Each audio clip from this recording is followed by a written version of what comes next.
Go love your own enemies, don't be loving mine. My enemies are the theocratic fascists. I don't love them, I want to destroy them.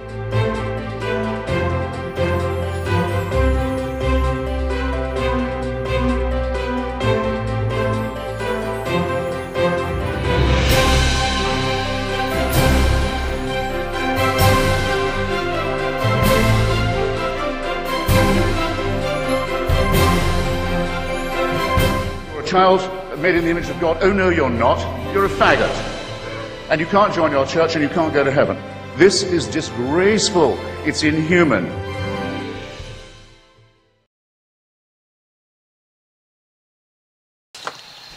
Not exactly sure why he talks like this, but I felt he had some interesting things to say.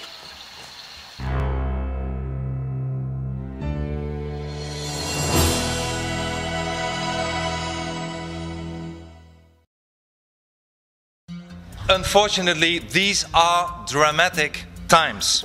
Europe might very well be on its way to destruction. The Europe you know from a tourist point of view, of the Europe you know from the stories of your parents, of friends, of families, is on the verge of collapsing. We are now witnessing profound changes that will forever alter Europe's destiny and might send our continent in what Ronald Reagan once called 1,000 years of darkness. The takeover of Europe is part of the global fight of Islam for world domination. Islam is a political ideology. Islam's heart lies at the Quran, and the Quran is a book that calls for hatred, that calls for violence, that calls for murder, that calls for war, that calls for submission. And the Quran asks and orders Muslims to kill non-Muslims. The Quran describes Jews as monkeys and pigs. تعرفي اليهود؟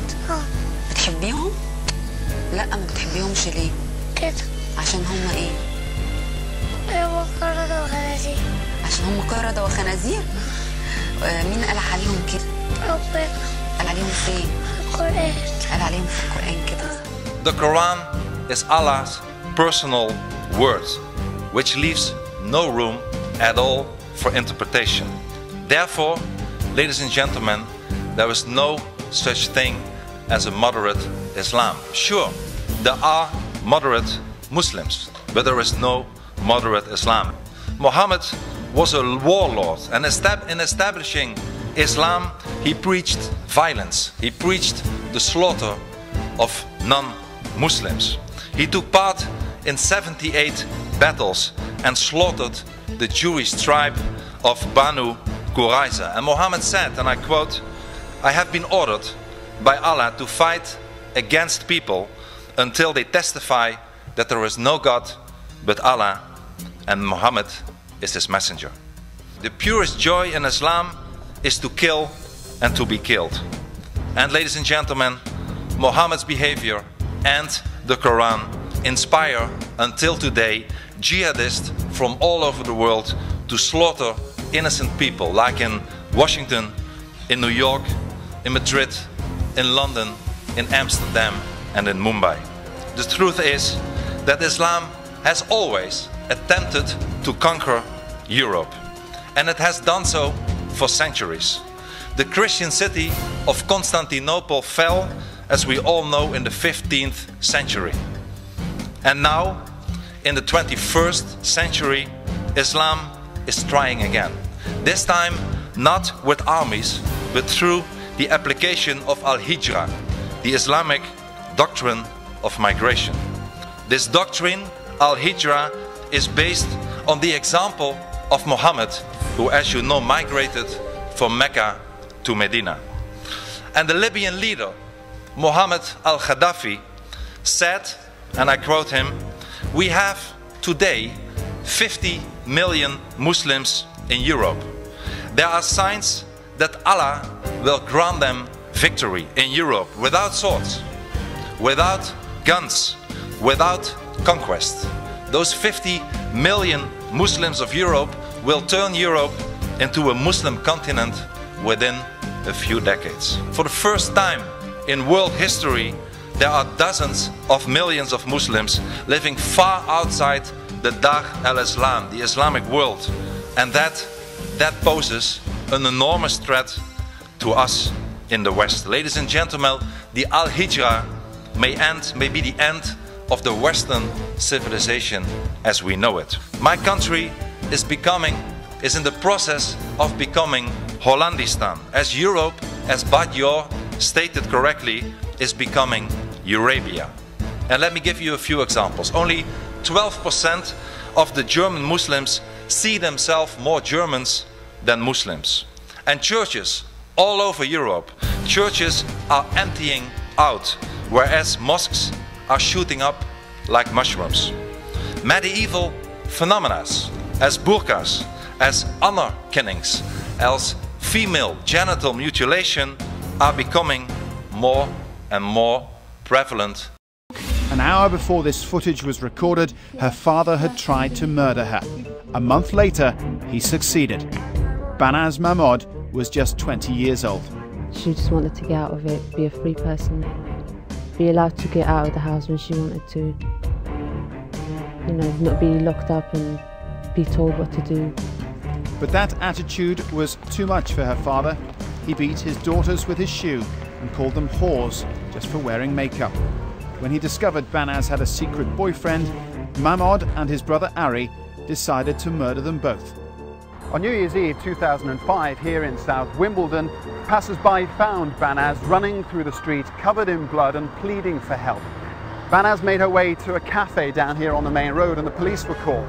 PC Angela Corns was the first officer in attendance. Now, PC Corns was unsympathetic when Banaz told her how she'd been plied with brandy and how her father had then tried to kill her. Instead, PC Corns wrote in her notebook that Banaz was being melodramatic. Banaz Mahmoud was strangled in her own home, her body crammed into a large suitcase. It was then transported north to Birmingham and buried in a hole 5 feet deep in the back garden of this house. It was 3 months before her body was found. Sharia statements, Sharia testaments, Sharia mortgages, Sharia schools, Sharia banks, yes, even in the United Kingdom, Sharia courts and even Sharia Barbie dolls. We all have it in Europe today.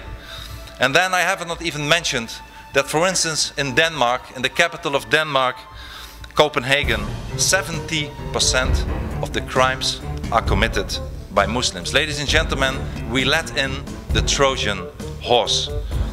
And allow me to give you a few examples that it's also happening not only in Europe but also in your country, in the United States.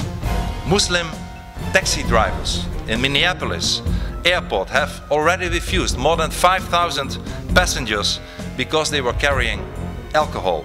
Muslim students are demanding separate camping housing. Muslim women are demanding separate hours in gyms and in swimming pools. Schools already here in the United States have been banning Halloween and Christmas celebrations. Schools are taking pork off their cafeteria menus to avoid Muslim students, to offend them. Ladies and gentlemen, please be aware that everything I mention is just the beginning. If things continue like this, you will have the same problems as we currently have in Europe.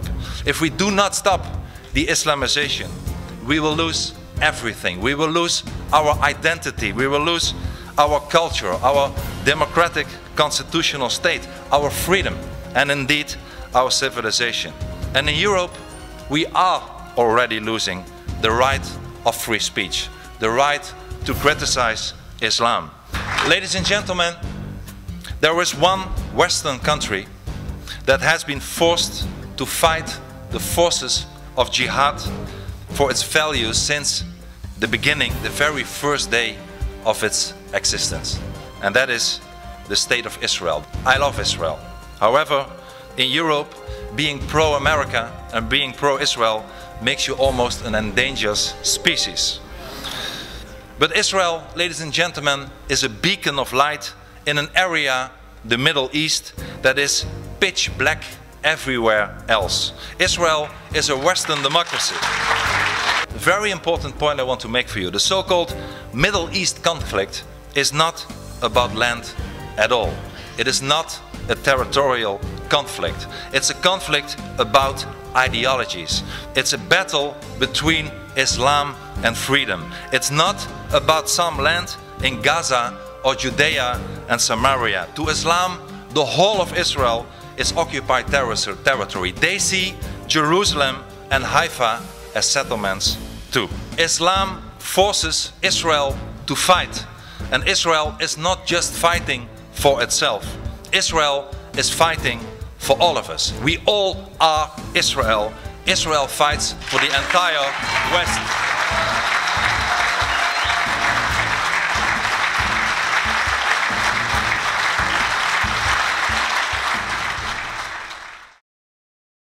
Just like those brave American soldiers who landed in Sicily in 1943 and stormed the Normandy beaches in 1944, young Israeli men and women are fighting today for our freedom, for our civilization. The elites that rule our societies, our so-called leaders, have converted to the sick ideology and the sick philosophy a long time ago that all cultures are equal. Government leaders, judges, even some churches, trade unions, university, the media, all of them are blinded by the political correctness and have chosen the side of Islam. Well, let me tell you, ladies and gentlemen, all cultures are not equal.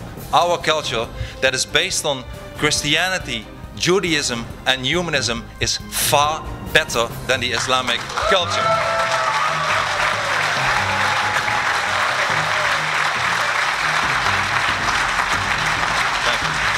And many politicians seem to believe that their job is not to defend democracy and freedom, but to help to make the transition into Sharia law as smooth as possible. Ladies and gentlemen, I am often asked whether I have any answers to the problems and what those might be.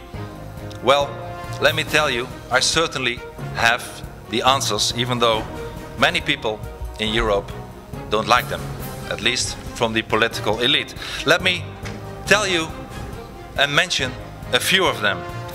Things that we have to do to stop the Islamization of the West. The first thing, indeed, is to stop the cultural relativism. I believe we need in all our constitution, we need an article that lays down that we have one dominant culture that is based on Judaism, Christianity and humanism.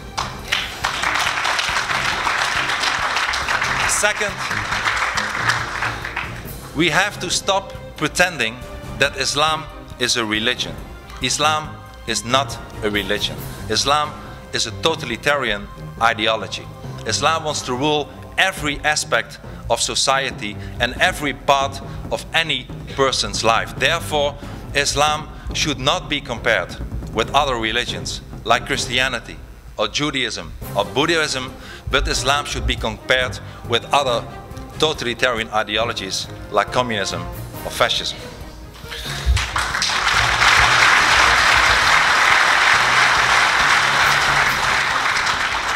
And if we would acknowledge the fact that Islam is not a religion but an ideology, it means also that the right to all these religious freedoms do not apply to Islam. Ladies and gentlemen, a very important thing to do, and I proposed it in the Dutch parliament many times, is to stop the mass immigration from Muslim countries.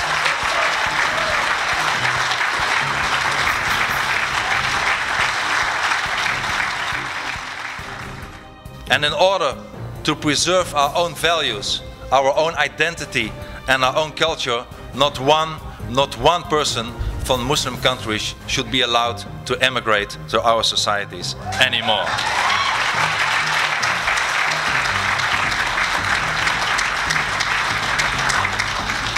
let us also be tough on those people who do not want to integrate. For people who are already in our societies and are from Muslim and Islamic background, let me tell to them that if they adhere to our values, to our constitutions, that they are welcome to stay and they are equal as anybody else, since we have no hate to any person whatsoever. But as soon as they have an idea that they think about Sharia, that they think about jihad, that they commit criminal acts, we tell them, we expel them, we tell them, there is the door, you have to leave our society.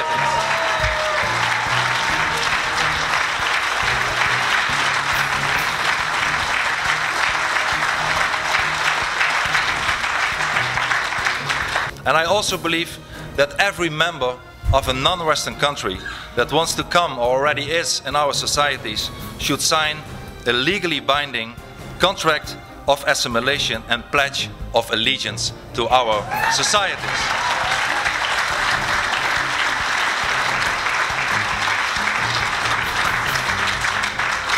And ladies and gentlemen, we also have to stop the building of new mosques in our societies.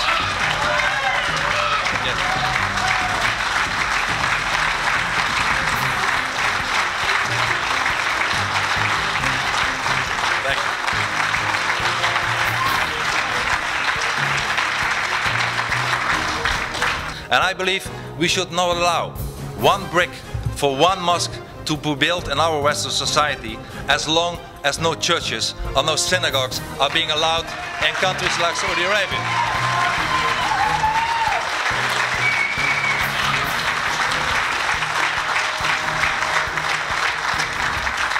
And we also have to close down the worst institution in our societies, at least in Europe, the fascist institution of Islamic schools.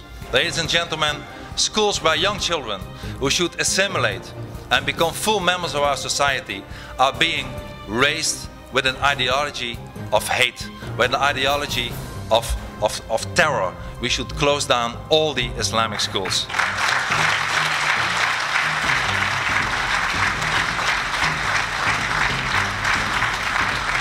And as a last example, and maybe one of the most important examples, I think we have to get rid of our current weak leaders. We have no leaders anymore. Thank you. Thank you.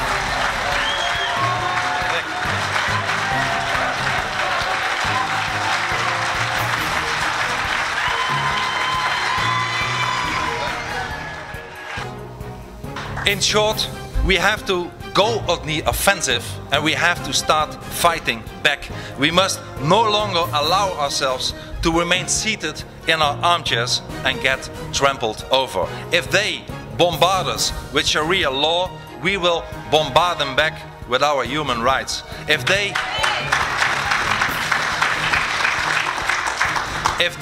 bombard us with our court cases, we will bombard them back with our court cases.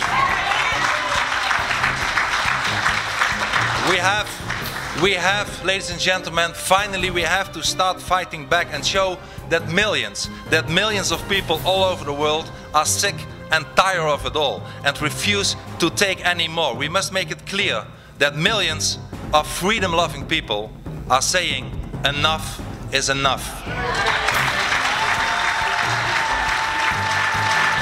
Ladies and gentlemen, we all have to struggle, and indeed it is a struggle. After fitna has been screened for the first time last year, there were many threats to economical boycotts to my country, the Netherlands.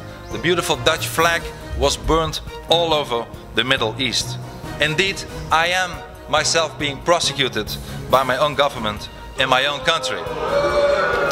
While countries as France and Jordan are also considering to prosecute me. I have been barred on the kind invitation of my friend and colleague Lord Malcolm Pearson to enter the United Kingdom. I will never be allowed to enter the Republic of Indonesia anymore. The most radical imam in the Netherlands is also demanding huge compensation and suing me A parliamentary bill currently in my own country, the Netherlands, is drafted with the aim of protecting Islam for criticism. And on top of all this, and it's not only about me, a lot of people who criticize Islam get a lot of threats. Al-Qaeda is determined to kill me. Finally, ladies and gentlemen, I have not forgotten those to whom we owe our liberties. Our liberties were bitterly fought for.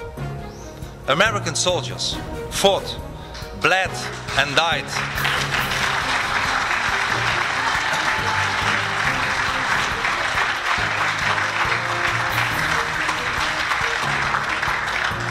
American soldiers fought, bled and died for European freedom. Ladies and gentlemen, American soldiers did not die for an Islamized Europe, they died for a free Europe.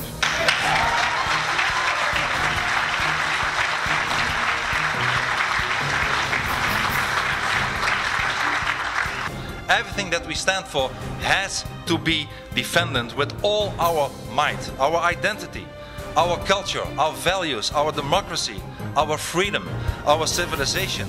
Ladies and gentlemen, we owe it to our children and their children.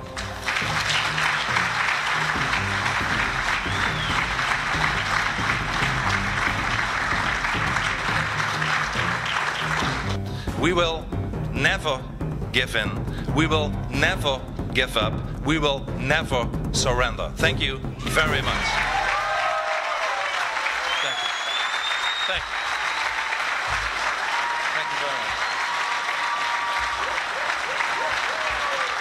Thank you.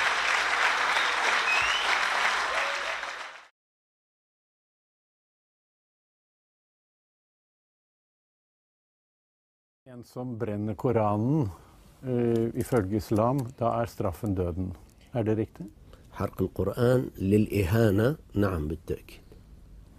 Du satt i fengsel for å ha truet noen kurdere, og også statsministeren. Nå sier en av kurderne at du har truet ham igjen. Det riktig? لا ليس صحيح. أمامه طريق المحاكم يستطيع أن يثبت ذلك. Men denne mannen som da har brent Koranen, vil det være riktig at han mister sitt liv, selv om han bor i Norge? أعتقد جازما أنه ارتكب جريمة وعقوبته القتل وتنفيذه على أمتنا سواء كان في النرويج أو عند باراك أوباما. لا يفرق هذا. فأنا لا أهدد شخصا بعينه، أنا أذكر النظرية، أذكر القانون، فأنا قلت ما في القرآن وما في الحديث، فأنا ما قلت على الشخص يجب أن نقتلك أنت. En av dem som brente Koranen redd for at noen som hører på deg kan komme til å drepe ham fordi du har sagt at det straffen ifølge Koranen. Ikke det en fare at noen av de som hører på deg, gjør en sånn gjerning? هو يجب أن يكون خائفا من الصومالي والأندونيسي والأفريقي والتشيشاني ومن كل من هو صاحب القرآن. لا يخاف مني، يخاف مما ارتكبه من جريمة ويخاف تطبيق العقوبة عليه. Betyr ikke det at du med din religiøse utredning faktisk dømmer ham til døden? Selv om du ikke vil gjøre det selv, så kan noen andre gjøre det? ليس فقط يستمع إليه، كل من يعرف العقوبة ممكن أن يقتله، كل من يعرف العقوبة. نحن ندافع عن ديننا بدمائنا وحدودنا حدود الدم، حدود متفجرات. الذي يهين ديننا يجب أن يعرف أن واحدا منا سيموت. هذا أو غيره الذي يفعل إهانة لديننا وكرامتنا يجب أن يفهم أن هذا صراع حياة أو موت. Men ville du være tilfreds hvis denne mannen ble drept? سأرسل هدية إلى قاتله إذا استطعت. كيف لا أفرح؟ لما لا أفرح؟ Det betyr kanskje at du gledet deg over angrepene mot Charlie Hebdo i Frankrike, og også det antatte angrepet mot Lars Vilks i Danmark. أنا بالنسبة للحادثة الثانية لا أعرف عنها كثيرا، لكن بالنسبة لما جرى في فرنسا نعم بالتأكيد أنا فرحان به. De som utførte angrepet mot Charlie Hebdo, hvordan vil du karakterisere dem? دافعوا عن كرامتهم، دافعوا عن مقدساتهم. De som angrep Charlie Hebdo i Frankrike, var de helter? نعم بالتأكيد أبطال ومجاهدون. Skulle du ønske at det fantes noen sånne helter også i Norge? لا أتمنى. ليس لأنني أعيش في النرويج، لأن فرنسا كانت تستحق ذلك، والنرويجيين إذا ساروا على طريقة فرنسا نعم سيستحقون. Hvis for eksempel en tegner lager en Mohammed-karikatur i Norge første gang, den som lager den først, vil det da være rett av en islamist å oppsøke vedkommende og sprenge seg selv i luften for å ta livet av tegneren? لست أولا أنا الذي أحلل وإنما هذا أصبح كافرا محاربا يجوز قتله. ثانيا لا يكون بالانفجار حتى لا يكون شخص بريء يمكن. Men hvis han er alene, så er det greit. Ja. مبيل لأنه هو داس كرامتنا وقيمنا وقداستنا، هذا يجب أن يموت، لأن هذا الذي لا يحترم 30% من البشرية لا يجب أن يعيش أيضا. Men det er jo også norske aviser og TV-stasjoner, blant annet NRK, som har publisert noen av disse karikaturene. Ja. الفعل الأول هو المقصود. مثلا الصور الكاريكاتيرية الحقيرة التي نشرتها يولانس بوستن في 2005 في الدنمارك هو المقصود. بعدها انتشرت أيضا في 13 دولة أوروبية أيضا نشروها، لكن هذا تخفيف الضغط على الدنمارك، هذا أمر آخر. هذا أيضا نعم هذا أيضا نشره ليس صحيحا. الفعل الأول يستحق هذا الرد. هذا زمن مفتوح. الذي يهين ديننا يجب أن يعرف هذا ليس اليهودية لنسكت نخضع لمزيد من الإرهاب الرسمي الدولي. لا، نحن نموت لأجل ديننا ونعيش لأجل ديننا، لا شيء مقدس أكثر من ديننا فقط. ومن يصطدم بديننا يجب أن يعرف سنصطدم به بمتفجراتنا. لا ينبغي أن يكون هناك أي تساهل، أي تفاهم، أي مساومة على هذا الأمر. نحن لا نعيش لحياتنا، لا نعيش لبطوننا وفروجنا، نحن نعيش لديننا وحده. Er det bra at norske islamske ungdommer reiser til utlandet for å styrke seg både i troen, men også få ferdigheter til å kjempe for islam? أنا أعتقد هؤلاء الأخوة الشباب والشابات الذين يذهبون إلى أماكن الجهاد أولا أن يكون متأنيا، لا يذهب بانفعال، يفكر بعقل وتعقل ويدرس جيدا، ثم بعد يدرس الساحة التي يذهب إليها وماذا يفعل هناك ثم يذهب. وإذا ذهب حتى لا يندم، يذهب وبعد 6 أشهر يريد أن يعود، بالتأكيد هناك تكون علامات استفهام عليه، حتى لو كان هناك يعني مجرد كان ينظف الشوارع. فأنا في رأيي من ذهب إلى ساحات الجهاد أن لا يرجع ويبقى هنا. أما أن يذهب ويعود ويعمل بلبلة وشوشرة على المسلمين وأيضا مخابرات الدول ويكون الضغط على المسلمين أكثر، فأنا ما أيدت ذلك ولا أؤيده. Krigen som pågår i Syria og Irak nå, er den viktig? نعم بالتأكيد مهم. بالنسبة لما يجري في سوريا عين الحق والصواب. شعب كله يريد إزاحة هذا النظام المجرم الذي فعل ما لم يفعله أحد، والغربيون ساكتون وضمائرهم ميتة أو في إجازة. فالطريق الصحيح والصواب في سوريا هو طريق الجهاد، شاء الغرب أم أبى. Hvor viktig opprettelsen av kalifatet med en kalif som av Mohammeds egen familie?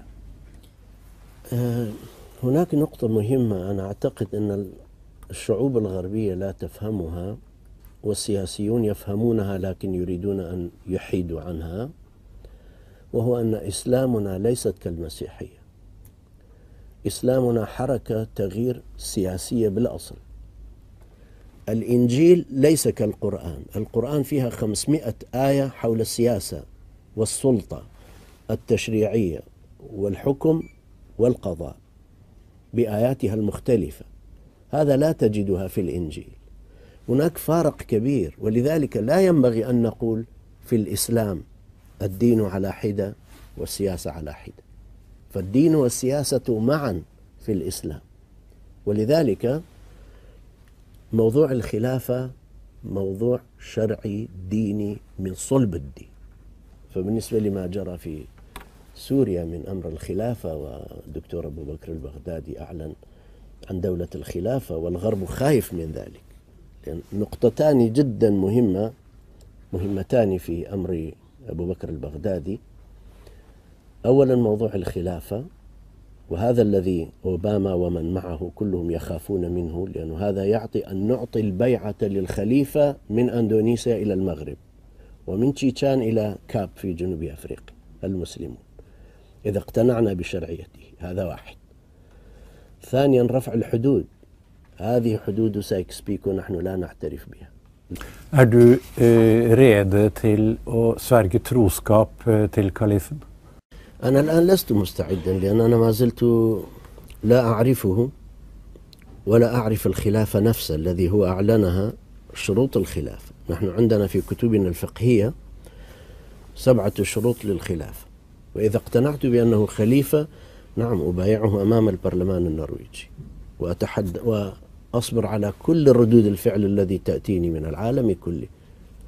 Tror du da at dette kalifatet eller eventuelt andre kalifat vil ta over makten i verden?